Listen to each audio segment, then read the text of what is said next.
Once upon a time, in a small African village surrounded by golden fields and tall baobab trees, there lived a young girl named Tariro. She had a heart full of dreams and a spirit as bright as the morning sun, but life had not been kind to her. When she was just 6 years old, her mother, the only person who had ever truly loved her, passed away, leaving her alone in a world that suddenly felt cold and unforgiving. Her father, Masimba, was a hard-working man who wanted to see his daughter happy again. Hoping to bring warmth back into their home, he remarried a woman named Jalia. At first, Tariro thought things might get better. She wanted to believe Jalia would love her, care for her, and fill the empty space her mother had left. But hope can be deceiving. Jalia was nothing like her mother. She was cruel, jealous, and full of bitterness. Instead of welcoming Tariro as her own, she treated her like an unwanted burden. Tariro's life became a never-ending cycle of suffering. While Jalia's own son, Chain, played freely with other children, Tariro was forced to work from sunrise to sunset. She cooked, cleaned, fetched water, and did everything Jalia commanded. Yet no matter how hard she tried, it was never enough. If she made even the smallest mistake, Jalia's wrath would come crashing down on her. Sometimes it was harsh words, sometimes it was hunger, and sometimes it was something worse. Her father was often away, traveling to distant villages for work, unaware of the nightmare his daughter was living in. The villagers saw Tariro's suffering, but no one dared to speak up against Jalia. She had a sharp tongue and an even sharper heart, and those who crossed her faced her cruelty. Day by day, Tariro felt herself fading, as if she were disappearing into the shadows of a life that wasn't meant to be hers. She had no one to turn to, no escape, and no hope, until one fateful day, everything changed. From the moment the sun peeked over the horizon, Tariro's suffering began. Before the village had even stirred awake, she was already on her feet, sweeping the dirt floor of their small hut, scrubbing the pots from last night's meal, though she had barely eaten any of it, and fetching water from the river, her small arms struggling under the weight of the heavy clay pot. Jalia never lifted a finger. She sat comfortably, barking orders, while Tariro ran from one task to another, like a servant trapped in a house she once called home. No matter how hard she worked, it was never enough. If Jalia found a single speck of dust, if the porridge was not thick enough, if the water she brought was not as cool as expected, there was punishment. Sometimes it was harsh words that stung as deeply as any slap. Other times it was worse. A sharp pinch, a slap across the face, or a strike with whatever was closest to Jalia's reach. Tariro never cried in front of her. She had learned that tears only made things worse. Food was not a right for Tariro. It was something she had to earn. And most days, Jalia decided she hadn't earned it. While Chain ate fresh, warm meals, Tariro was left with scraps, hard crusts of bread, a few spoonfuls of cold porridge, or sometimes nothing at all. She could hear her stomach growl at night as she lay on the cold, hard floor, curled up in the corner, like an unwanted stray dog. Hunger became a constant companion, gnawing at her insides, making her weak. But still, she had to keep working. If she slowed down, Jalia would notice, and there would be more punishment. Chain, spoiled and cruel like his mother, found endless joy in tormenting her. He would block her way when she carried heavy loads, trip her so she fell, and laugh when she scraped her knees. He called her names, mocking her ragged clothes, saying she looked like a beggar. Sometimes he would spill food on the ground and sneer, "Here, eat this. That's what you deserve." Tariro never responded. She kept her head down and endured, because she knew there was no one to defend her. The village people saw. They saw the bruises on her arms when she went to fetch water. They noticed how thin she was becoming, how her once bright eyes now looked hollow. They whispered among themselves, shaking their heads, but no one stepped forward. Jalia's wrath was something even grown men feared, and no one wanted to be her next target. Tariro learned early that the world was not fair. No one was coming to save her. At night, when the house was finally quiet, she allowed herself to dream. She imagined running away, escaping to a place where no one would hurt her, where she could be free. But where would she go? Who would take in a girl with nothing? These thoughts kept her awake, but by morning she would push them away, because no matter how much she dreamed, reality was waiting for her, and reality was cruel. The sun hung low in the sky, casting long golden shadows over the river as Tariro dragged herself along the worn path. A heavy clay pot balanced on her head. The journey was long, her body weak from hunger, and every step felt like lifting stones with her feet. The cool breeze from the water should have brought her comfort, but she felt nothing, just exhaustion, just emptiness. She crouched by the riverbank, dipping the pot into the clear water, watching the ripples spread across the surface. For a moment, she wished she could disappear into them, sink beneath, and never resurface.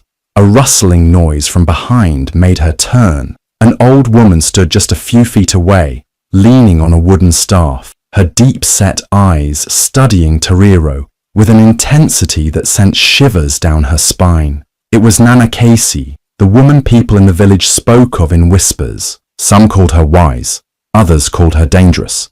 Children were told never to stare at her for too long, lest she put a spell on them. But as Tariro looked at her now, there was no fear, only curiosity. The old woman stepped closer, her wrinkled hand reaching out to touch Tariro's arm. Her fingers brushed against the bruises hidden beneath the fabric of her torn dress. She sighed deeply, shaking her head. "You carry a great burden, child," she murmured, her voice filled with something Tariro had not heard in a long time, concern. Tariro tried to hold it in, tried to be strong as she always had, but something about Nana Kessie, about her kind eyes and the warmth in her voice, shattered the walls she had built around herself. Before she could stop herself, tears spilled down her cheeks, silent but uncontrollable. The weight of every insult, every beating, every lonely night crashed over her like a flood. Her body shook as she whispered the words she had never dared to say out loud, words about her suffering, about Jalia's cruelty, about how she had no one, how she had nothing. Nana Casey listened without a single interruption. When Tariro finally fell silent, her breath ragged, the old woman leaned in close and whispered words that made Tariro's heart stop. "You are not who you think you are. There is a secret about you that even you don't know." Tariro's breath caught in her throat. She blinked, staring at Nana Kessie in confusion. "What do you mean?" she asked, her voice barely above a whisper. But the old woman only smiled, her eyes filled with something unreadable. "Not yet, child," she said. "Not yet." And with that, she turned and walked away, leaving Tariro standing there, the weight of those words pressing down on her, heavier than the water she carried. Tariro couldn't shake the old woman's words. "You are not who you think you are." They echoed in her mind, filling her with both fear and curiosity. What did Nana Casey mean? How could there be a secret about her that she didn't know? She had lived her entire life as an unwanted burden, an orphan left to suffer under Jalia's cruelty. There was nothing special about her, just a girl who had lost everything. As she carried the heavy water pot back home, her thoughts raced. Was Nana Casey just playing tricks on her, or did she truly know something? The uncertainty gnawed at her, but before she could ask more, the old woman had disappeared, vanishing into the trees as if she had never been there. That night, as Tariro lay on the hard floor in the corner of the hut, sleep refused to come. Jalia and Chain snored soundly, full from a meal she had cooked but barely tasted herself. The moonlight streamed through the cracks in the hut, and then she remembered Nana Casey's words before she left. "Come to the river when the moon is full." Her heart pounded. Sneaking out was dangerous.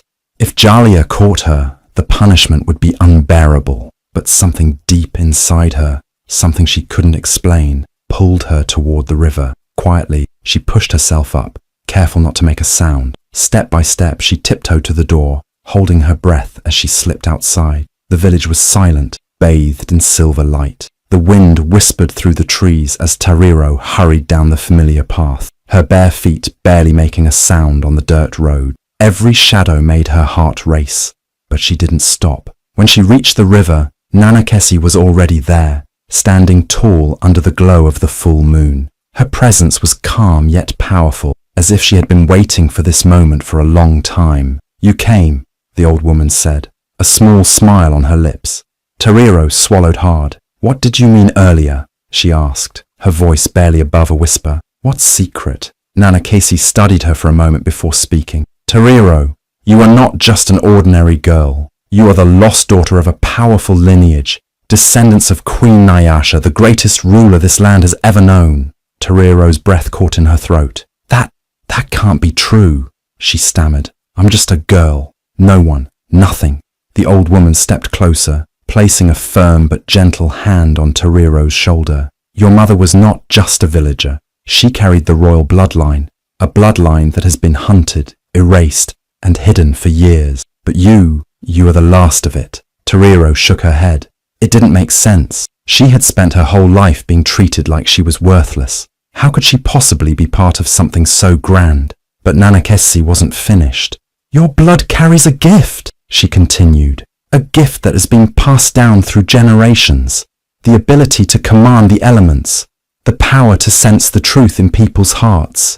It is inside you, whether you believe it or not." Tariro felt dizzy, overwhelmed by the weight of the words. "That's impossible," she whispered. The old woman held her gaze, her eyes fierce yet filled with warmth. "The world has tried to break you, Tariro," she said, "but you were born to rise." Something deep within Tariro stirred. For the first time in her life, she didn't feel small. She didn't feel weak. A part of her wanted to believe. A part of her wanted to know more. And in that moment, under the moonlit sky, everything changed. Tariro returned from the river that night with her heart pounding. She could barely breathe, barely think. Nana Casey's words echoed in her mind. "You are not who you think you are." Was it really possible? Could she, the girl who had spent her life as a servant in her own home, truly be the descendant of a great queen? She lay awake on the cold floor, staring at the ceiling, too overwhelmed to sleep. She had spent her entire life believing she was nothing, that she was unwanted, unworthy. But for the first time, a tiny spark flickered inside her, one she didn't quite understand, but couldn't ignore. The next night, Tariro snuck out again, making her way to the river. Nana Casey was already there, waiting, as if she had known Tariro would return. "Good," the old woman said, nodding approvingly. "You are ready to learn." Tariro didn't know what she was ready for, but she listened. She listened as Nana Casey told her about her ancestors, warriors, healers, rulers who had shaped the land with wisdom and strength. She spoke of Queen Nyasha, a woman so powerful that even kings feared her, a leader who had been erased from history by those who wanted her bloodline forgotten. "But the bloodline was never truly lost," Nana Casey said, looking at Tariro with knowing eyes. "It survived. In you."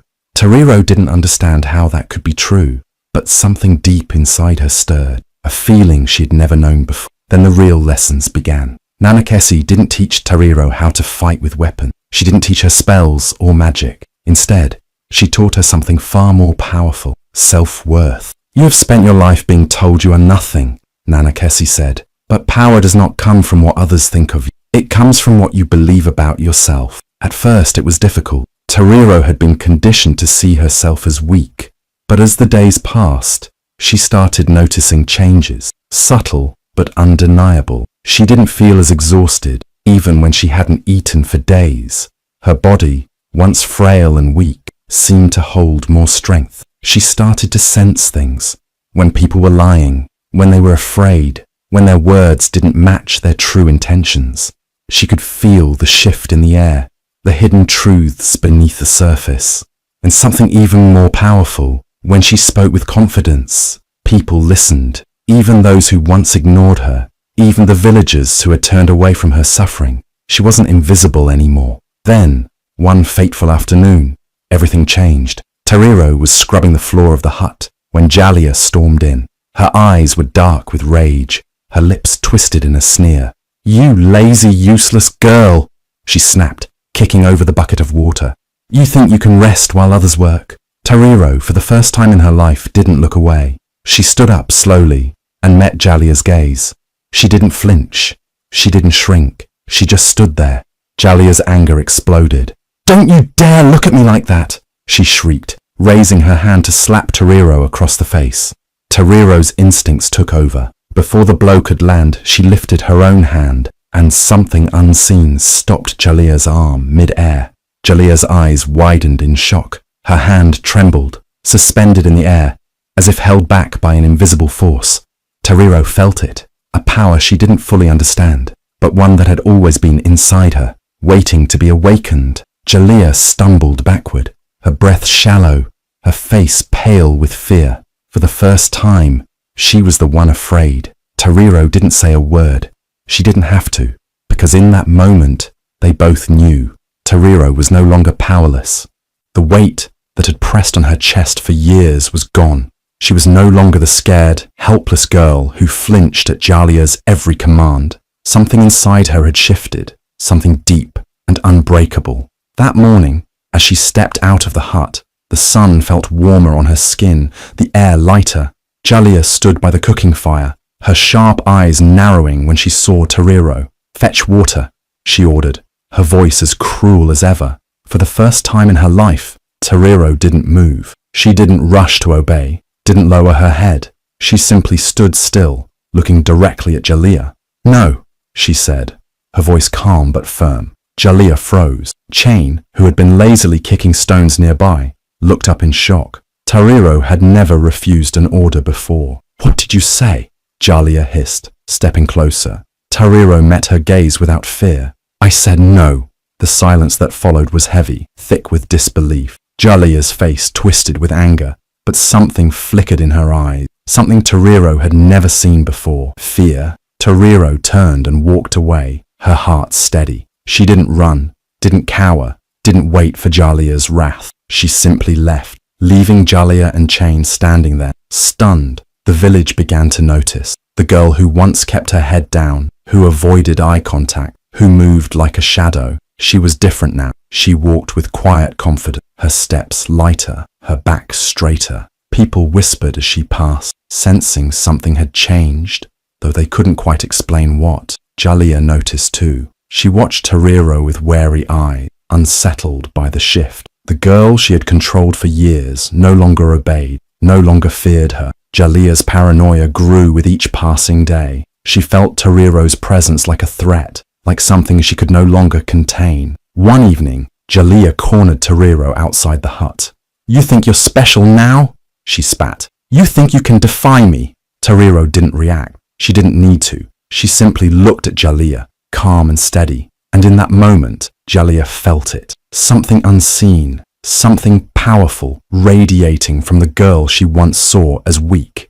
Jalia took a step back. For the first time, she was the one afraid. Meanwhile, Masimba began to notice things he had ignored for years. He saw the way Tariro's clothes hung loosely on her thin frame. He noticed the bruises that had faded, but never quite disappeared. He saw how his daughter, who had once been so full of life as a child, had been reduced to silence and obedience. But now, there was something else in her, something strong, and for the first time, he started to question the woman he had trusted. "Tariro," he said one evening as they sat outside, the fire crackling between them. "Tell me the truth. Has Jalia mistreated you?" Tariro met his gaze, her heart steady. She had spent years hoping he would ask, years waiting for him to see. And now, at last, he did. She took a deep breath. "Yes!" Masimba's hands clenched into fists. The truth, spoken aloud, was like a blade cutting through the silence. And he knew he had been blind for too long. The morning air was crisp, carrying the scent of damp earth after the night's rain. A choice lingered, heavy like the storm that had passed.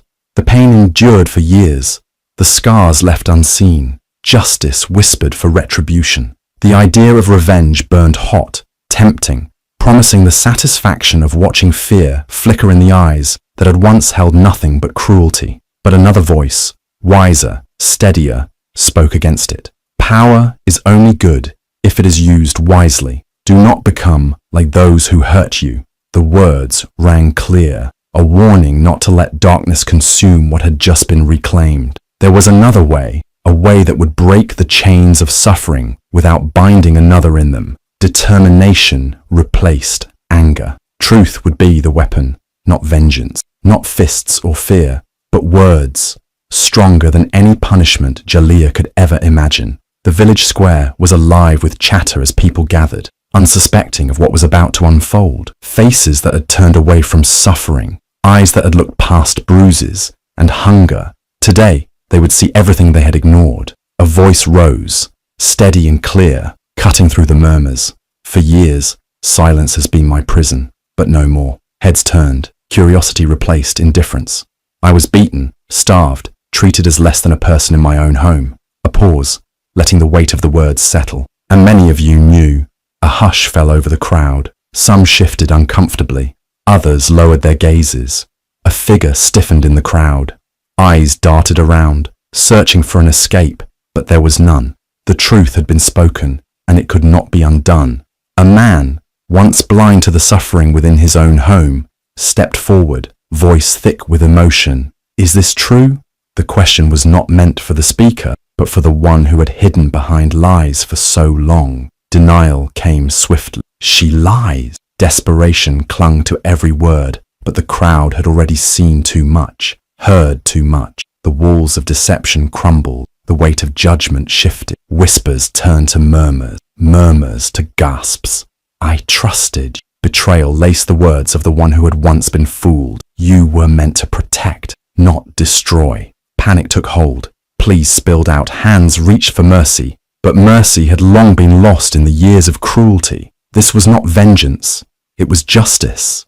A reckoning delivered not with fists, but with truth. Shame replaced power. The mighty fell, not by force, but by the weight of their own sins. There was no need for further punishment. Living in disgrace was enough. A deep breath filled lungs that had once been constricted by fear. The battle had been won, not with hate, but with strength, not with revenge, but with righteousness. And in that moment, freedom was finally real. The night air was thick with anticipation. As the village gathered under the great baobab tree, the fire crackled, casting flickering shadows across the faces of those who had unknowingly played a part in years of silent suffering. Laughter and chatter filled the air, but one voice cut through it all, strong and unwavering. I have something to say. Silence fell as all eyes turned. The once timid girl, who had spent years moving like a shadow, now stood tall. There was no fear in her voice, no hesitation in her stance. For years, I have been trapped in a life of pain, she began. Beaten, starved, treated like nothing. And many of you saw it. Many of you knew, but none of you spoke. A ripple of unease spread through the crowd. People shifted uncomfortably. Some looked away, shame creeping into their expressions. Without another word, she reached up and removed the scarf from her shoulders. Gasps echoed through the gathering as the firelight revealed the scars. Deep, unforgiving reminders of every blow, every cruel act endured. Mothers covered their mouths in horror. Fathers clenched their jaws.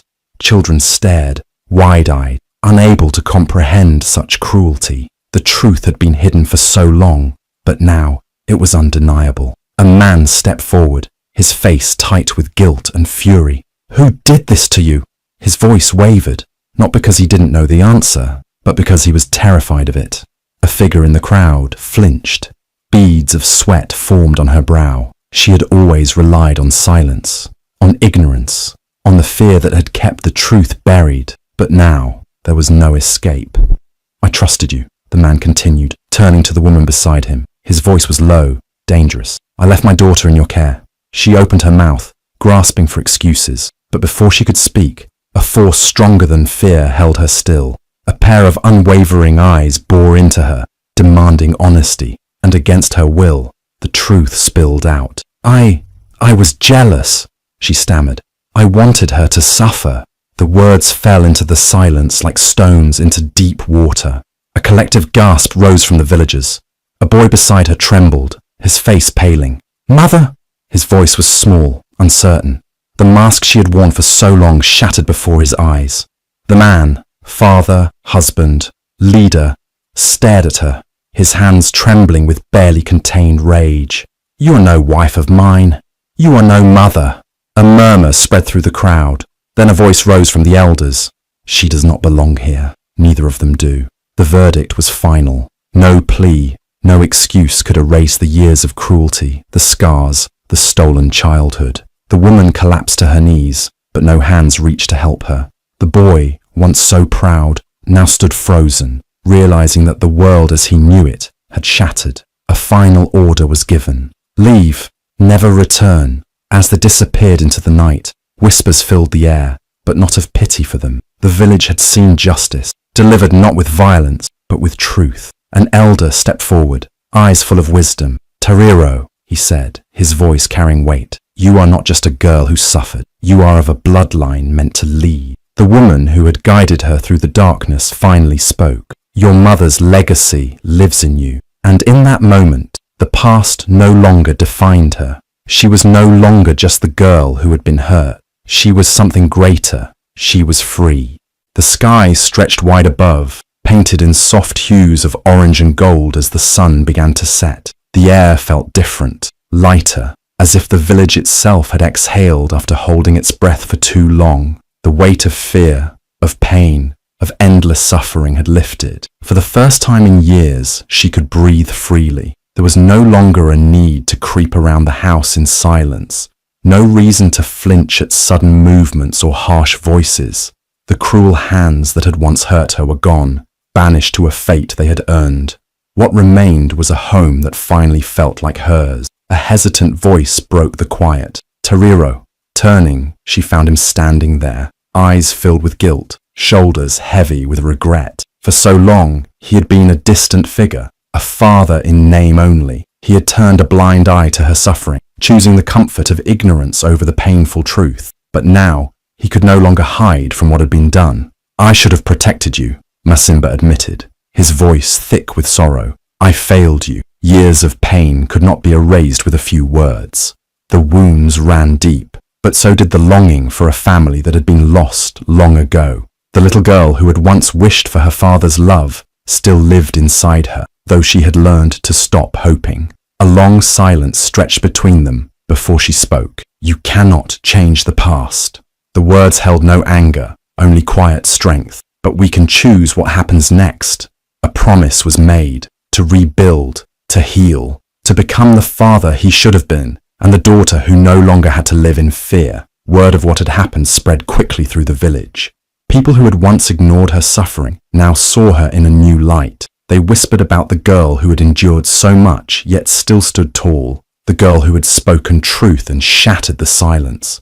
The elders called for her, their faces unreadable as they sat in a circle beneath the ancient baobab tree. These were men and women who had led the village for generations, keepers of wisdom and tradition. One of them, an old man with deep lines carved into his face, studied her carefully. "You carry more than just pain, child," he finally said. "You carry strength, wisdom, the spirit of those who came before you." Another elder nodded. "Your mother's blood was royal, but it is your heart that proves you are worthy." An offer was made, a place among them, not because of her lineage, but because of the person she had become. Shock filled her chest. For so long she had been nothing more than a servant in her own home, a girl no one defended. Now, the village elders, the most respected figures in their world, were offering her a seat among them. Tears burned behind her eyes, but she refused to let them fall. Instead, she lifted her chin, standing tall. "I accept."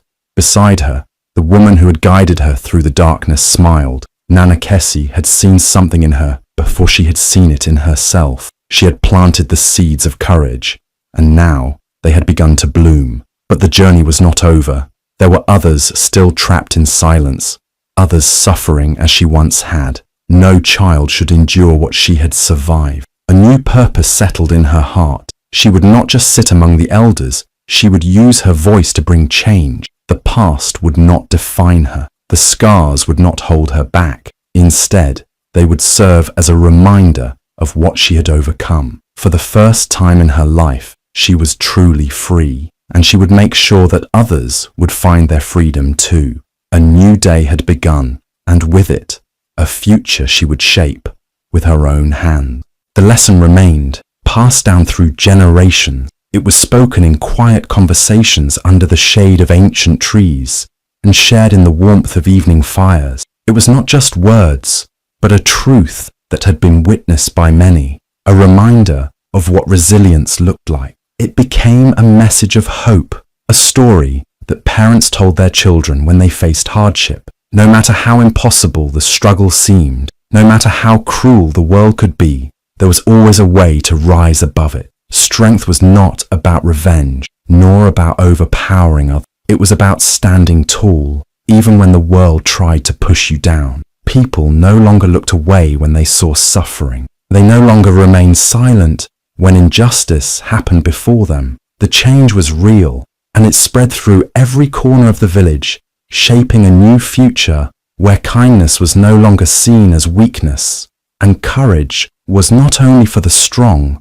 but for anyone who refused to be broken. Time moved forward, but the impact never faded. What had once been a quiet existence filled with pain had transformed into something greater. The past was not erased, but it no longer held power over the present. The scars remained, not as marks of suffering, but as proof of survival. And so, the name lived on, not in sorrow, not in tragedy, but as a reminder of what it meant to rise beyond pain, to choose light over darkness, and to never let fear decide one's fate. It was not just remembered, it became a lesson for all.